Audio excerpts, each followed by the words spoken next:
Revived Thoughts is a production of Revive Studios.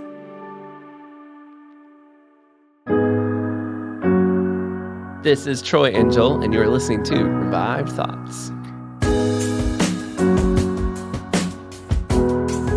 The thing that most hinders us from letting God be Lord is our cowardice. That is why we have Gideon, because he comes with us to the altar of the Most High, the Almighty, and falls on his knees to this God alone. Every episode, we bring you a different voice from history in a sermon that they delivered. Today, we're going back to Berlin to listen to a Dietrich Bonhoeffer episode that was preached on February 26th, 1933. Bon is our most recent speaker. Is that right, Troy? Yeah, no. We did do an episode by Watchman Nee, and we determined that was the most recent speaker that as close to our time as we get. But we allowed it to slide through because even though radio and TV had been invented by that time, he lived in the 1960s, or give or take when he died. But it was okay because it was in Chinese and no one really recorded them. So we try. Some people will sometimes message us and they'll say like, "Hey, you should do an R.C. Sproul sermon or a John MacArthur sermon or something." I'm like, these guys are still alive. Like, you can go listen. You can go listen to their own recordings. Like, there's no way I'm going to read it as good as the guy who originally read it. So we try to keep Revived Thoughts, sequestered to people whose recordings are outside of our time. We don't try to. We do keep it sequestered to people who are not in our time. You can't go listen to them so that you can actually bring these back to life. I don't need to bring back to life a sermon that is currently alive. So right, yeah, and that's actually important to bring up because we do have a lot of new listeners that don't understand our, may not be super familiar with our formula, but yeah, that's kind of the parameters that we put ourselves in. That you have to be dead, and ideally, in theory, there's no voice. People can't go and listen to that person directly because we always think that if you can go listen to that person like a C.S. Lewis or something like that. Like there's recordings of that guy out there preaching. Then go listen to that. Only one recording of C.S. Lewis, actually. And we had it on our show, Revived Radio, that short-lived show where we brought back the radio days. There was only one recording of C.S. Lewis has ever actually been. If you want to go listen to it, you can go to that episode that Elise did before she was doing Martyrs and Missionaries. What's interesting to me is C.S. Lewis doesn't sound like you kind of think he would. Like, I didn't think in my head, he has like this deep British booming voice. And he actually was pretty soft-spoken. However, in this, I'm so off. They're not listening to the script. That's okay. If you want to hear something trippy, though, go to YouTube. You can hear G.K. Chesterton, who also is recorded. And he does, in my head, he did sound exactly like I thought he would. So if you like those kind of guys, lots of recordings. Anyway, the main point, back on track. Those are the guys you can go listen to. Bonhoeffer is bumping up against the barrier at which our cutoff is what we were trying to say. Exactly. And I don't think there are any recordings of his. And if they were, they'd be in German. So we're safe. And certainly this sermon's not recorded. So we're calling that as fine. All right. We've done several Bonhoeffer episodes before as the main point. I think we counted there are 5 of them. One of the very first episodes that we ever did was a Dietrich Bonhoeffer sermon. And it did so very well. The person who read it for us read it with incredible passion. And it actually got turned into a sermon jam. And it's the episode Dietrich Bonhoeffer, Overcoming Fear. I even had a woman who pretty early on in the show, I've gotten to, she's friend of the program, I guess you could say. And she basically was like, that sermon really helped turn around my life. So Bonhoeffer sermons have always had a really, I think, good impact on people. And I don't think that this one will be really any different. But first, Joel, let's just read some positive comments. We try to make it a habit to read some things that we've been hearing from all of you on Spotify. We need to create like a jingle intro for this segment, We do. We love talking about positive responses. Some type of musical chime introduction thing that can herald the positive feedback section of the podcast. Yeah, we do. Although I will say, and that sounds, now I'm saying it, I like the positive. You can write negative comments. It's just, we do get those. I don't normally read them. That'll be a on different the show. jingle. It's more of a downer, and we don't. And I'm not like purposely always avoiding the negative ones. We don't get that many. Please don't buck that trend and go, "I'll help you out." But it just tends to be a lot more positive, and usually the ones that are negative, they're kind of hard to fit. So again, not trying to encourage you to send the other kind. All right, let's go to Spotify. Thoroughly enjoyed Revived Thoughts. Love the history of the church that I learn about and all the discoveries that came through this podcast. And then the next, he just left the letter L. Nate. Now I don't know if there was more that was going to be there or if the L is a typo. I don't know if this is another Eric situation. I don't think it is. I think it's just a typo. Anyway, thank you, Nate. We really appreciate the comment. Very kind of you to share. We also had Breaking Idols, I Stand With Uganda, who has actually been on our show before. He responded to a tweet of ours that we put out. I was giving an opinion on something, but he said he shared our shows over on X, over on Twitter. And he said, if you aren't listening to Revived Thoughts, then I don't know what you're doing with your life. So can't beat that. I agree. Got to be listening to the show. Of course, I'm speaking to the listeners. So that makes it a little redundant, but get that out there. That's what we're saying. All right, Joel, take it away. Yeah, high praise from those folks. Thank you so much. Bonhoeffer. I like when we talk about Bonhoeffer now because, we kind of cover the grounds of his story, his backstory, and then we kind of get to focus on more specific areas of his life. And so each time we revisit Bonhoeffer, we get to kind of dial in and drill down and focus on a specific either portion of his life or portion of his culture, just to kind of better flesh out the environment and audience in which he was living and acting and preaching in, what his congregation was like, what his environment was like. And this episode is no different. We'll kind of jump into what Berlin, what was society in Berlin in the late 1930s there? What was his environment? A little bit more here, but some people might not be familiar with who Dietrich Bonhoeffer is. So we'll do a little bit of an overview here. Crazy life, crazy story, born in the year 1906. And at the time he was born, Germany was very progressive, not very theologically serious. And that's what kind of made Bonhoeffer stand out so much. As he became more theologically trained, he developed these bold opinions on things that made him stand out quite a bit and definitely rocked the ship for a lot of Germans. The church that he went to growing up was one where the pastor sold pictures of himself and then autographed him. So just to give you kind of an idea of the culture, it was not one where they took their worship of God very seriously. When Nazis took over Germany and demanded allegiance at the University of Berlin, and that's where Bonhoeffer was teaching at the time, only he and his brother-in-law would stand up to them, and they were forced out of it because of it. There's this famous instant where Hitler came on the radio and gave this speech, and right after that airing, Dietrich Bonhoeffer had a radio address that came on the radio condemning Hitler, which was a very bold move at the time. Again, the Nazis, Hitler, they were all rising to power during this moment. Hitler wasn't the juggernaut that he would be years later, but the Nazis were gaining quite a bit of popularity. And Bonhoeffer saw the writing on the wall. He knew that this wasn't good. As the Nazis became more powerful, he attempted to subvert them on a few occasions. He was very bold in what he felt like his involvement in stopping political movements could be, so much so that it eventually would get him, spoiler alert, arrested and executed. But not before. He would get kicked out of Germany a few different times, actually, during his life, and he would sneak back in to minister to his church body. After World War II rages on and Hitler tries to take over the entire world, a very controversial failed attempt to assassinate Hitler, which we've covered on previous episodes. I told you, this guy has a crazy life.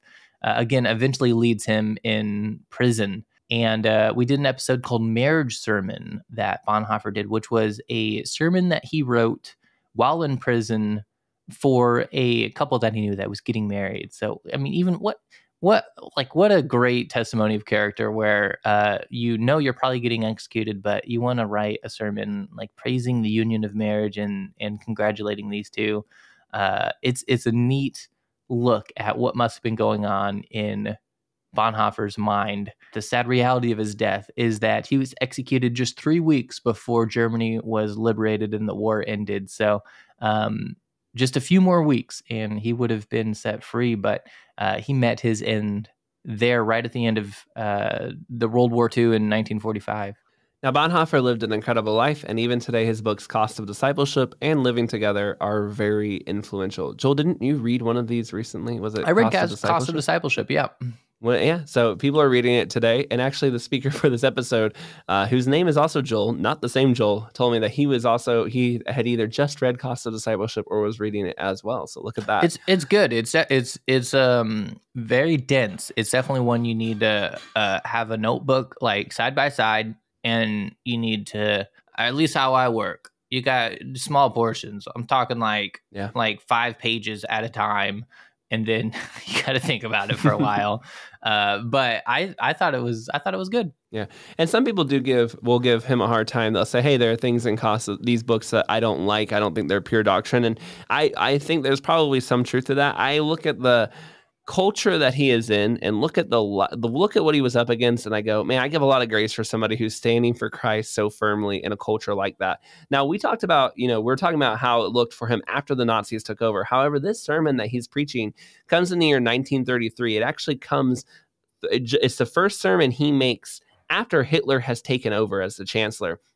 I think it's important we look at what the culture of Germany looked like during that time, because it's wild.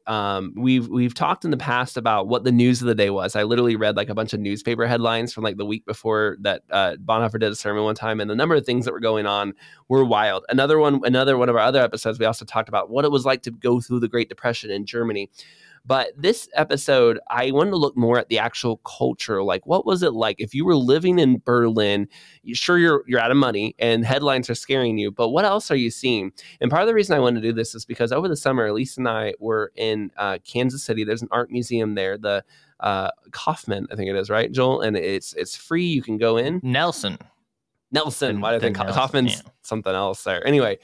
The Nelson, and it's a free museum, and there's a lot of really great parts of it that have good art. But when you get to the contemporary art, there's just kind of an immediate shift you notice, and something I'd never noticed before. Lisa's the one who pointed out. And we're like looking at all this really strange, odd, just disturbing, bizarre art that just is. You know what I'm talking about when I say contemporary art. And Elise pointed out, look at when all this art was made that we were looking at, and literally every single art they had, like piece that they had in that hall, all of it was gross and weird looking.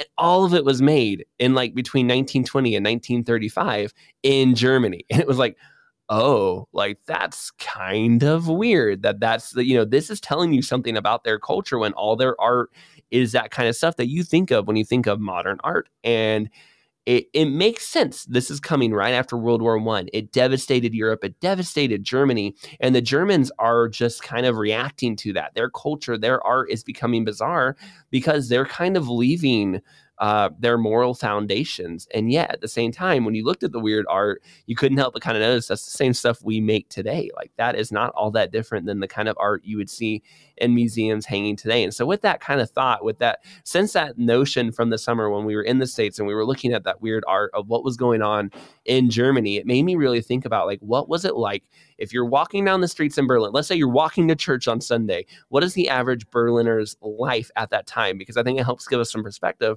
of what Bonhoeffer was doing.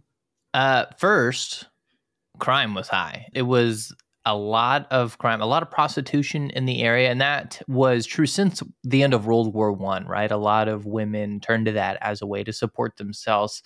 And it had only gotten worse since the war had ended. And technically, the German culture frowned upon it, but it thrived underground. And alongside it grew many other problems as well, like drug trafficking. It was also huge at the time. Cocaine, heroin, tranquilizers, they were big on the market over there. And whenever you got organized crime, you get gangs that form up around it.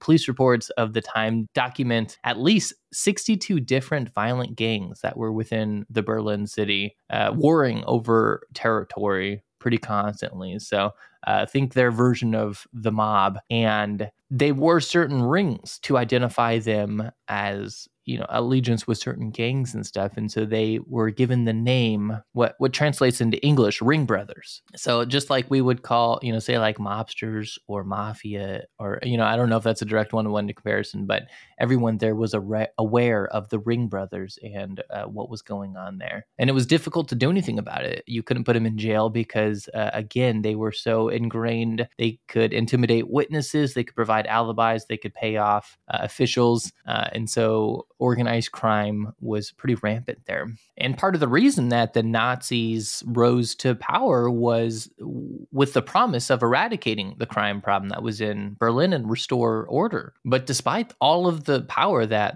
the SS and the Nazis had, the Ring brothers, they weren't really fully eliminated until East Germany in the Soviet era, decades later. There were also over 500 entertainment style clubs, entertainment in air quotes there, adult clubs, essentially, adult entertainment industries, illicit things. Tourists could actually buy a guide, a book that would tell you all the best clubs and all the different things that you could do there. An uncommon for the time thing there was the homosexual clubs that you could find. They were quite popular, and there were even, early movies made supporting the homosexual movement. And this was, coming up on 100 years ago now. And I know, Troy and I were talking before the show just about, King Solomon saying there's nothing new under the sun. We talk about American society, but that, list that I just read through there, it is undistinguishable from American society right now. Germany was just ahead of their time. They were just, 100 years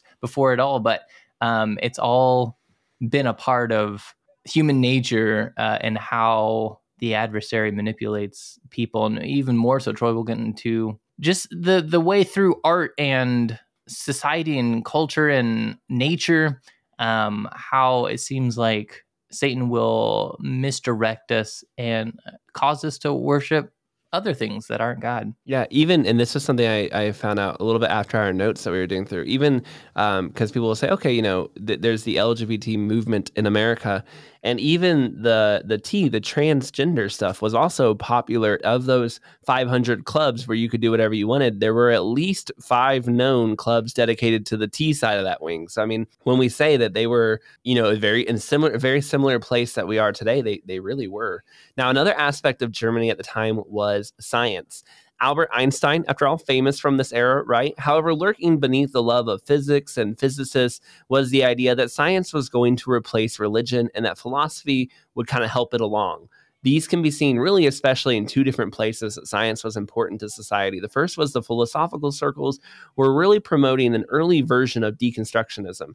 Now, if you've heard the term deconstructionism, you've probably heard it today. It's used a lot of times. If you're not familiar with it, it's kind of this idea of it's a lot of times honestly used for people to leave the faith. They do this whole, I'm going to question everything I know, but eventually they just kind of question themselves right out of God.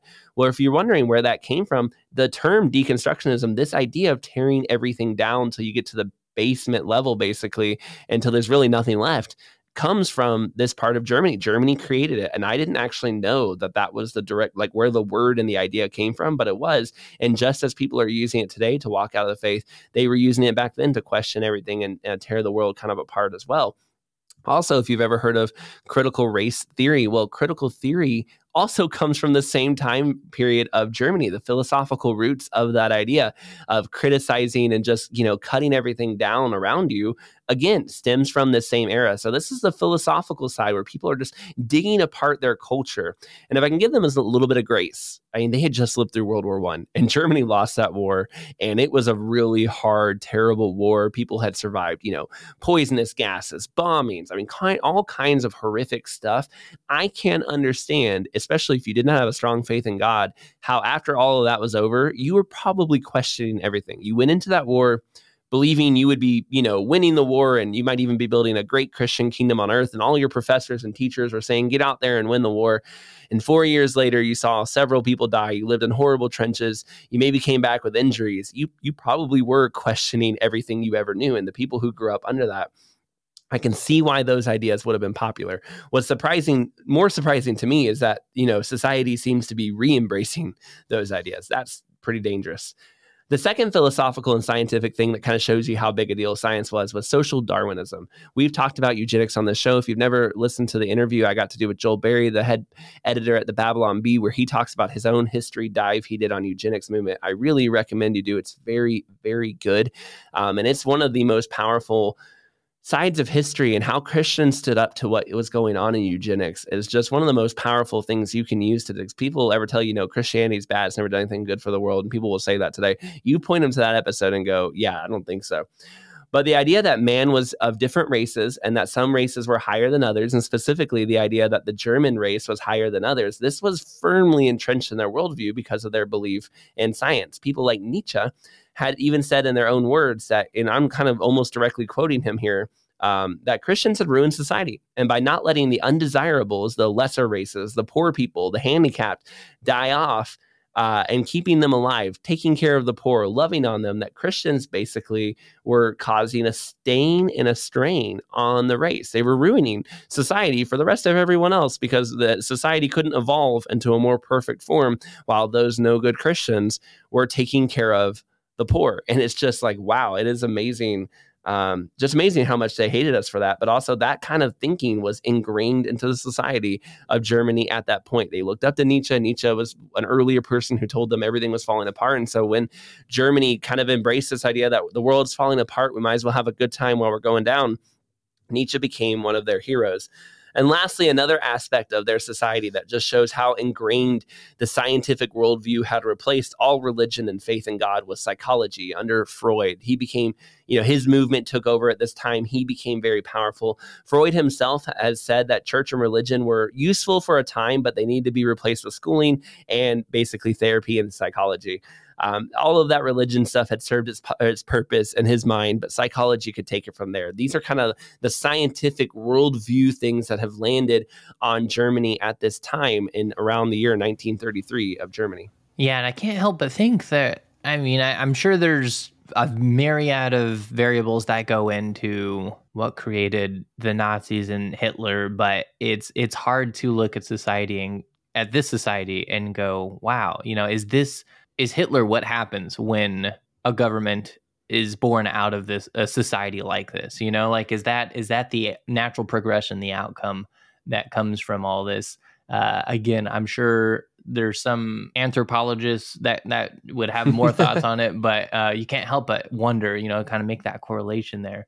Another thing that became very popular during this time was an intense love of physical fitness and self-improvement through health. The inventor of Pilates, Joseph Pilates. He was German, and he was getting popular at this time. The fact that you could work out and express yourself through dance all at the same time, becoming very popular. People were also falling in love with nature as a way to escape, right? There were 40 different societies that had formed around the idea of exploring and being one with nature. Resorts all over Germany to help people connect with nature, right? Another big trend, organic food. We take that, kind of for granted here in America today. But again, with all these things, talk about fitness, physical fitness, we talk about nature, we talk about organic food. These were all things that Germans were championing almost 100 years ago. And again, were all things that you can't help but wonder. Again, there's nothing wrong with physical fitness. I feel like we all understand this. But when Satan can get you to worship something else that isn't God, he can help control a society like that. And you definitely can see that in American society where a lot of us are just obsessed and focused on the wrong things. Mysticism also took off during this era, the healing crystals and such. And then you have the art community, and Troy was talking about, the contemporary art that came out of this era. Contemporary dance is often attributed with coming out of Germany during this era. Me, myself, being in the filmmaking world. I left this for you. I literally put this note and I made sure that it was on yours because I put it where I put it because I was like, I bet you Joel can do a way better job explaining this than I can. Oh, yeah. Yeah, the German Expressionism cinema style was very popular during this time. A lot of horror, dystopian style movies came out of this era with a very distinct style. It'd be hard to miss. You'd probably recognize like your old original Dracula, like from the 30s silent movie style stuff was coming out of Germany during these eras. So very distinct, for better or for worse, in most areas, worse.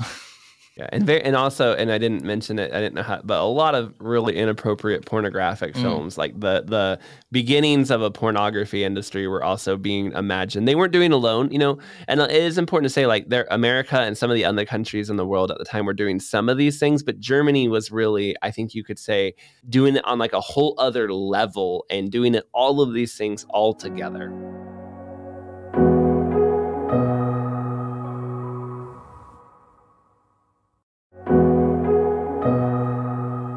Now, you may be wondering, why did we spend so much time on an episode about Bonhoeffer, not even talking about Dietrich, Bonhoeffer, right? We went a lot of places, but this wasn't him. Well, for starters, this is the world Bonhoeffer was preaching in. One filled with sex, drugs, violence, in a city that had given up following God. It was now in free fall, giving itself over to every other kind of scientific, philosophical pursuit it could find.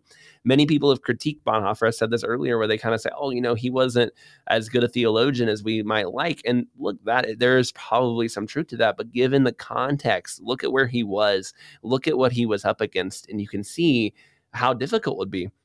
Another thing, too, and this is the truth, I did not realize how much of our own life was tied to things that started in Germany during this really bad time. How many parallels, we mentioned words, deconstructionism, critical theory, those things exist in our world today because 80, 90 years ago, a culture that had given up completely on God created them. And it says a lot about maybe where we're at today, that we're readopting several of those problematic ways of viewing the world. And I can't help but worry, as I think many of us might, that we might continue adopting what comes next, right? This all kind of happened and became popular right before the Great Depression. And when the Great Depression came, the people were in a free fall. They were looking for some rope to cling on to. And the Nazis held out a rope saying, hey, I know you're in trouble. We can get you back on path. And that's a real fear, I think, that we might have to worry about as the world kind of falls into the same things that Germany did 80, 90 years ago. If there's some kind of world event like a Great Depression or something like that, could somebody stand up and say, look, I can bring you back to the good old days. I can be strong and, create a world of order. Can I get us back on path? You just have to give me all the power to do it. And you got to kind of worry that kind of same message wouldn't be tantalizing to the people all over again. I think it would be. And there's just also many parallels. You cannot deny, just reading about this time period in Germany. It's just undeniable how many of the same things they were struggling with, we struggle with today.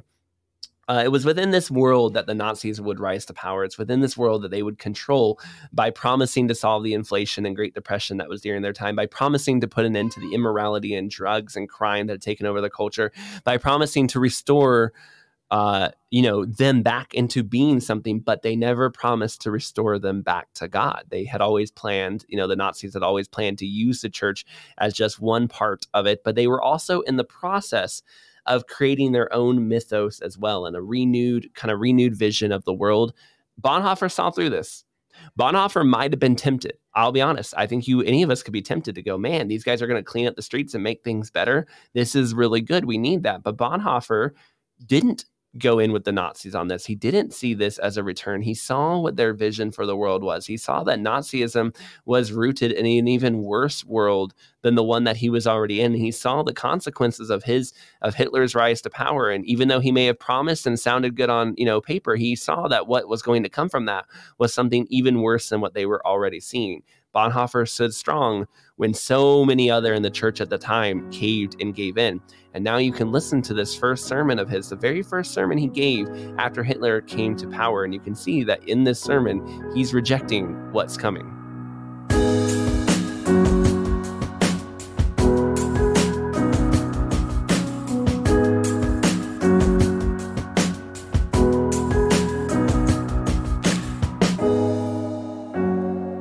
Judges chapter 6, verse 15 through 16. Chapter 7, verse 2, and chapter 8, verse 23.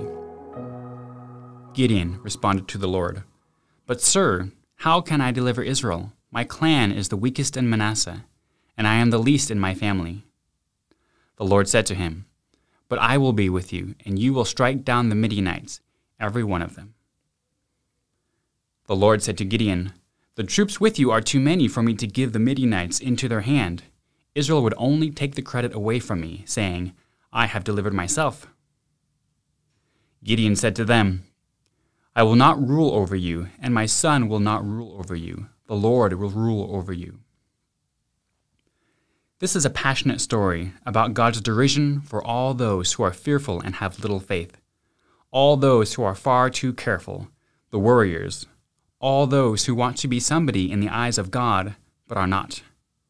It is a story of God's mocking human might, a story of doubt and of faith in this God who makes fun of human beings, who wins them over with this mockery and with love. No, it is not a heart-pounding heroic legend. There is nothing of Siegfried in Gideon. Instead, it is a rough, tough, not very uplifting story in which we are all being roundly ridiculed along with him. And who wants to be ridiculed? Who can think of anything more humiliating than being made a laughingstock by the Lord of the world? The Bible often speaks of God and heaven making fun of our human hustle and bustle, of God's laughter at the vain creatures he has made. Here is the powerful, sovereign one, whose strength is unrivaled, the living Lord who carries on this way with his creatures.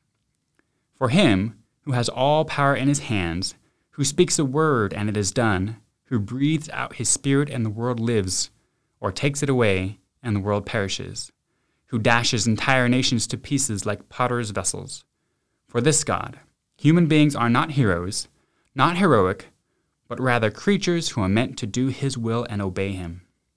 So that's why we have Gideon and not Siegfried, because this doubter, mocked by God, has learned his faith in the school of hard knocks. In the church we have only one altar, the altar of the Most High, the one and only, the Almighty, the Lord, to whom alone be honor and praise. The Creator before whom all creation bows down, before whom even the most powerful are but dust. We don't have any side altars at which to worship human beings. The worship of God and not of humankind is what takes place at the altar of our church. Anyone who wants to do otherwise should stay away and cannot come with us into God's house. Anyone who wants to build an altar to himself or to any other human is mocking God, and God will not allow such mockery. To be in the church means to have the courage to be alone with God as Lord, to worship God and not any human person. And it does take courage. The thing that most hinders us from letting God be Lord, that is, from believing in God, is our cowardice. That is why we have Gideon, because he comes with us to the altar of the Most High, the Almighty, and falls on his knees to this God alone. In the church, we also have only one pulpit from which faith in God is preached, and not any other faith, not even with the best intentions. This again is why we have Gideon, because he himself, his life story is a living sermon about this faith. We have Gideon because we don't want always to be speaking of our faith in abstract, otherworldly, unreal, or general terms, to which people may be glad to listen, but which they don't really take any note of. Because it is good once in a while, actually, to see faith in action, not just hear what it should be like, but see how it just happens in the midst of someone's life, in the story of a human being. Only here does faith become, for everyone, not just a children's game, but rather something highly dangerous, even terrifying. Here is a story of a person being treated without considerations or conditions or allowances. He has to bow to what is being asked, or he will be broken. This is why the image of a person of faith is so often that of someone who is not beautiful in human terms, not a harmonious picture, but rather that of someone who has been torn to shreds. The picture of someone who has learned to have faith has a peculiar quality of always pointing away from the person's own self toward the one in whose power, in whose captivity and bondage he or she is. So we have Gideon, because his story is a story of God glorified, of the human being humbled. Here is Gideon, one person, no different from 1,000 others, but out of that 1,000, he is the one whom God comes to meet, who is called into God's service, is called to act. Why is he the one? Or why is it you or I? Is it because God wants to make fun of me in coming to talk with me? Is it God's grace which makes a mockery of all our understanding? But what are we asking here? Isn't God entitled to call whomever God chooses, you or me, the highly placed or the lowly, strong or powerless, rich or poor, without our being entitled to start arguing about it straight away? Is there anything we can do here other than hear and obey? Gideon is supposed to liberate Israel from its bondage at the hands of the Midianites, an enemy nation with superior power. He, who is just like any of the 1,000 others, is called upon to do a phenomenal deed. He looks at himself and his own strength, and then at the unconquerable might of the opposing side. He has nothing on his side. The enemy has it all. He responded, "But Lord, how can I deliver Israel? How am I supposed to accomplish this thing that you have called me to do? Lord, it's too big a job. Don't be cruel. Take it back, or let me see some help. Give me armies, weapons, riches. God, you don't realize how wretched we really are. Look at this starving, weakened people. See how homelessness and lack of bread makes them doubt you. Look how they bow down to other gods and not to you. How can I deliver Israel?" This Gideon is someone we know, isn't he? He has suddenly become very much alive for us in our day. Gideon, we recognize your voice only too well. You sound just the same today as you did then. The call comes to our Protestant church, just one like many others in the world. You are to redeem Israel. You are to set the people free from the chains of fear and cowardice and evil that bind them. This call startles the church and troubles it profoundly. This church without influence, powerless, undistinguished in every way. Why is it the one to be burdened with this call? It looks at the hopelessness of its proclamation. It looks at the apathy and the misery of those who are supposed to be listening, and recognizes it is not equal to the task. It looks upon its own inner emptiness and barrenness, and it says fearfully and reproachfully, "With what am I supposed to redeem these people? How am I supposed to do this phenomenal thing?" And then, suddenly, the call comes to us. Put an end to the bondage in which you are living. Put an end to the mortal fear that gnaws at you, to the power of human desire that is burning you up, to your tormented and self-satisfied keeping to yourself.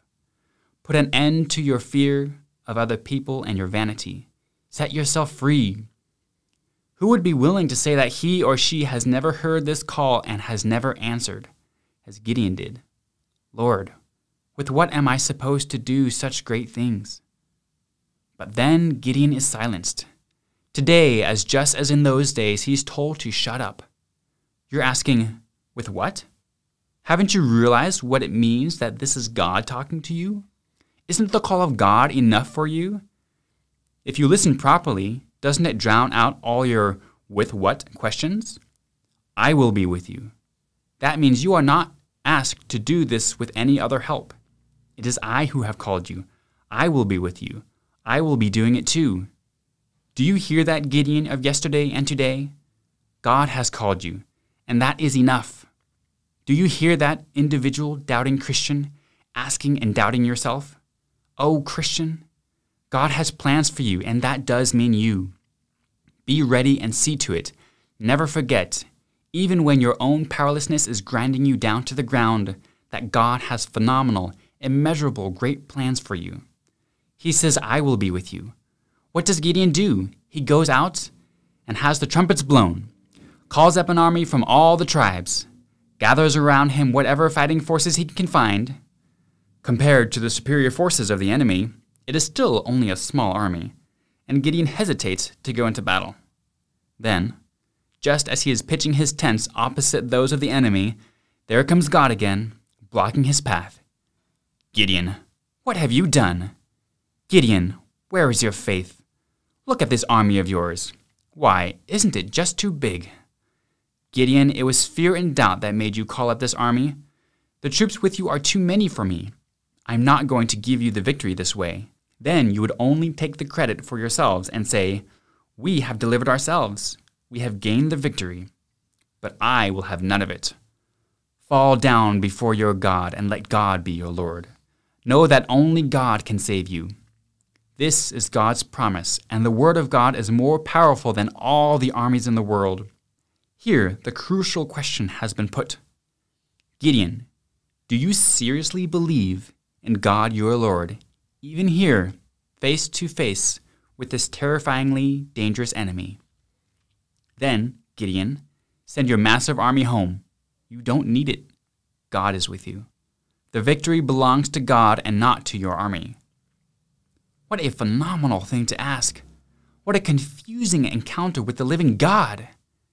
There stands Gideon with his little army, hesitating to go out against the enemy's superior forces. And then God comes and laughs rudely in his face and makes fun of him. Gideon, the troops with you are too many for me. Instead of bringing on huge amounts of weapons and armies, he calls for a disarmament, meaning faith, true faith. Send your armies home. How cruelly God makes fun of all human might. It's the bitterest of all tests of faith and makes God an incomprehensible master and tyrant over the world when he tries our faith like this. Isn't it crazy? Wouldn't Gideon have been torn apart inwardly to have to give up the only forces that, from a human standpoint, he could count on? Here, in the face of such a large enemy? What kind of wild God is this, zealous for his own honor, always standing in human beings' way and frustrating their plans? Why does God frustrate us? Because God is opposed to the proud. Because humans keep getting it wrong, however they may try to do it. Why do we always get it wrong? Because we are always trying for our own credit and don't want to believe in God. But Gideon believed and obeyed. He let his troops go home, and with every man who left, his faith grew in this God who had made fun of him. And when they had all gone, except for a tiny remnant, the victory was given into his hands. He believed, he obeyed, he gave God the glory. He renounced the honor for himself, and God kept the promise made. Isn't this just a tall tale? Anyone who says so has failed to understand that Gideon is still with us, that the old story of Gideon is being played out in Christendom every day, all around with us. Every day, all around us. I will be with you in the face of the enemy. What does Gideon do? What do? We gather up all our forces. We reach out for every means of help. We calculate. We weigh. We count. We arm ourselves with offensive and defensive weapons until then, suddenly and unexpectedly, nobody knows the hour, the living God is there and assaults us again. If you have faith, lay down your weapons. I am your weapon. Take off your armor. I am your armor. Put away your pride. I am your pride. Do you hear that, Church of Gideon? Leave God alone for this task. Let the word and the sacraments and the commandment of God be your weapons. Don't look around for other help. Don't be frightened. God is with you. Let my grace be sufficient for you. Don't try to be strong, mighty, famous, respected, but let God alone be your strength, your fame and honor. Or don't you believe in God? It does seem crazy, doesn't it, that the church should not defend itself by every means possible in the face of the terrible threats coming at it from every side. What madness brought this Gideon into the world? But all this is only the foolishness of the Christian faith itself. That is what this story is about. It's not about the particular command that was given. It's not that which is valid for all the ages, but rather the foolishness, the stumbling block of living faith, which confesses, with our might it cannot be done. Soon were our loss effected. And you, as an individual, you who have heard the call to free yourself from bondage, to loosen its chains and the grip of fear, you are already right back into acting from lack of faith. You think that by straining to exert all your energies, you can do it yourself, by putting all you have into it, because you want to control your own destiny. Then suddenly there is God standing in your path, and there go all your fine plans again. Lay down your weapons, for I am your weapon, and 1,000 of your weapons are not equal to one of mine. Let me do what you cannot do. You want the honor of saying, I have delivered myself, but this is not for you. Give me the honor and the glory. Believe in me. Let my grace be sufficient for you, for my power is made perfect in weakness. Gideon's warriors must have been flabbergasted. They must have shuddered when he gave them the order to go home. The church is always astounded and shudders when it hears the voice of the one who commands it to renounce power and honor, to let go of all its calculations and let God alone do God's work. We shake our heads and are scandalized as we watch many a Gideon going his way among us. But how can that confound us, who see in the midst of our church the cross, which is the sign of powerlessness, dishonor, defenselessness, hopelessness, meaningless, and yet is always where we find divine power, honor, defense, hope, meaning, glory, life, victory? Do we now see the direct line from Gideon to the cross? Do we see that the name of this line in a word is faith? Gideon conquers, the church conquers, we conquer, because faith conquers. Because faith alone conquers. But the victory belongs not to Gideon, the church, or ourselves, but to God. And God's victory means our defeat, our humiliation. It means God's derision and wrath at all human pretensions of might, at humans puffing themselves up and thinking they are somebody's themselves. It means the world and its shouting is silenced, that all our ideas and plans are frustrated. It means the cross over the world. That means that human beings, even the most noble, go down to dust whether it suits them or not, and with them all the gods and idols and lords of this world. The cross of Jesus Christ, that means God's bitter mockery of all human grandeur and God's bitter suffering in all human misery. God's lordship over all the world. The people approached the victorious Gideon with the final trial, the final temptation. Be our Lord, rule over us. But Gideon has not forgotten his own history, nor the history of his people. The Lord will rule over you, and you will have no other Lord. At this word, all the altars of gods and idols fall down, all worship of human beings and human self-idolization. They are all judged, condemned, counted out, crucified, and toppled into the dust before the one who alone is Lord. Beside us kneels Gideon, who was brought through fear and doubt to faith, before the altar of the one and only God. And with us, Gideon prays, Lord on the cross, be our only Lord. Amen.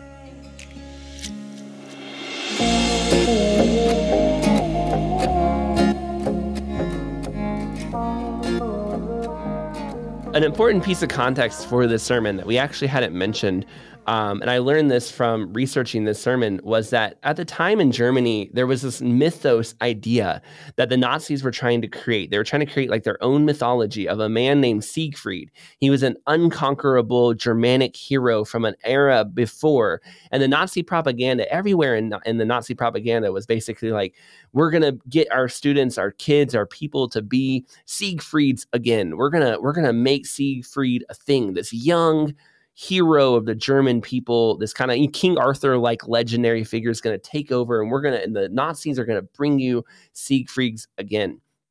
Bonhoeffer's first sermon after Hitler officially takes power, he goes through and he picks a passage from the Old Testament, Gideon, about a young man who's afraid, terrified, in fact. He's up against armies that are completely outnumbering him. And God is commanding him to go and fight, even though there's no chance on paper, not a chance in a million years, that on paper Gideon could win that battle. And yet God is still saying, go, and he will win the battle for him. It's not a coincidence that in a world where everywhere Bonhoeffer was looking in Berlin, cathedrals, churches, every building would have been waving that Nazi swastika. And he would have probably looked around him. And if he was counting his enemies, much like young Gideon, he would have probably been like, the numbers are too big. There's no way we can win. And he would have heard all this Nazi propaganda about how the Siegfried is here, how we're going to do it. And yet Bonhoeffer picks a different young man, one from the Old Testament, one who was outnumbered just like they were at that time, a Gideon, and says, we have to be like Gideon. We have to be bold and brave. Though our armies completely outnumber us, haven't they always outnumbered us?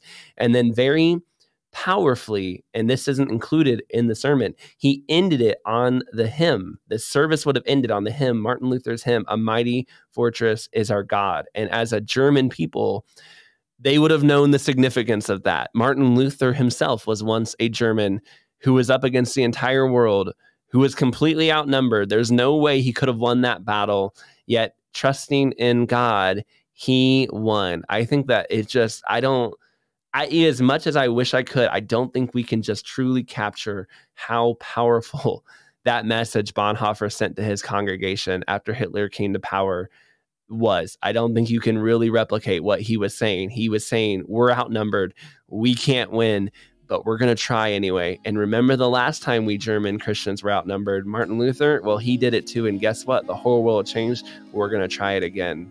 That's courage. That takes something that a lot of us, I don't know that I could do what he did. So it's a great sermon, powerfully preached at just the right time.